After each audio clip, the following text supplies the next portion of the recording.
What's up guys, this is Niteesh and I'm a real estate investor and a realtor based in Hamilton, Ontario. So if you're familiar with the Ontario real estate market, then you might have heard a lot of horror stories of landlords getting screwed by professional tenants or losing thousands of dollars in damages by the tenants, and they have no clue at all of what to do, where to go. And thanks to the landlord tenant board, it takes around 8 to 12 months on average to get an eviction. This is one of the major reasons why most people don't want to get into real estate investing, because they are scared of getting into these kind of situations and having a bad experience. So in order to help you out, let me share my way of screening tenants. And this method has been giving me success over the past few years. And trust me, this is coming from somebody who has been a landlord for over half a decade and has screened hundreds of tenant applications. Number one is try to get high quality pictures of your rental unit. This will help you bring more traffic to your rental ad, which means a larger tenant pool, and your chances of getting a quality tenant goes up. Number two, try renting out below market rents but for a longer term. This again will attract a larger tenant pool, as your price will be one of the most competitive amongst all other listings. And I'm not telling you to deliberately lose money. What I'm saying is, instead of listing your unit at $2,000 every month for a period of 1 year, try listing it out for $1,900 for a period of 2 years. This will help you get a larger tenant pool and also help you avoid the yearly vacancies. Number three, ask for multiple IDs.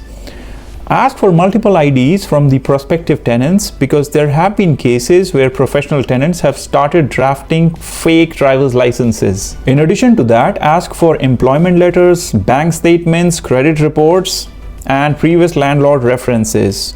Never skip any of these documents for any of the prospective tenants. All these documents will help you determine if the prospective tenant is a reliable, has a stable income, and has the capacity to pay you rent on time.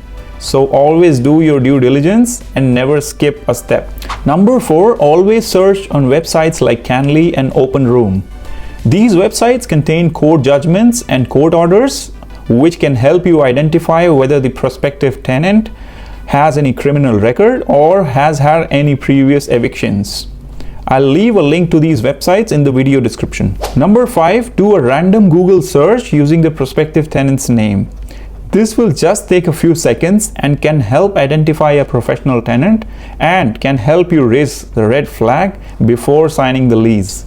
Number six is going to social media platforms like Facebook, TikTok, Instagram, and try to look for their social media profiles.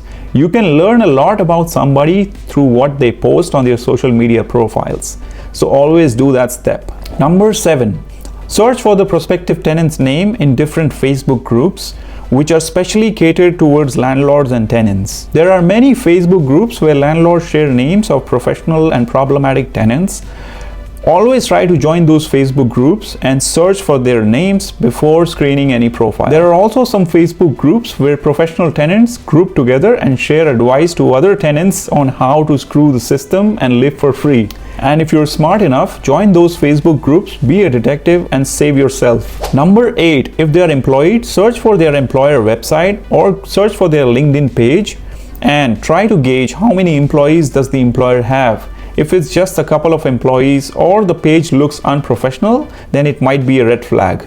Number nine, always ask for at least 2 previous landlord references, because if you only ask one and if they are a problematic tenant, then most probably the landlord will provide you false information because they just want to get rid of the tenant. While calling the landlord reference numbers, try to talk something random just to make sure the person you're talking to is actually the property owner and not a friend or family of the prospective tenant impersonating the landlord. Number 10, you can make use of platforms like Single Key, which can help you run credit checks on the shortlisted tenants. You can learn more about Single Key on their platform. I'll leave a link in my video description. And last but not the least, always try to meet them in person while showing the unit, because that is the perfect time when you can gauge the vibe of the prospective tenant, and you can come up with random questions like why they are moving, why they want to move in so quickly, and if they are employed, then where they are employed, if they have had any issues with their previous landlord.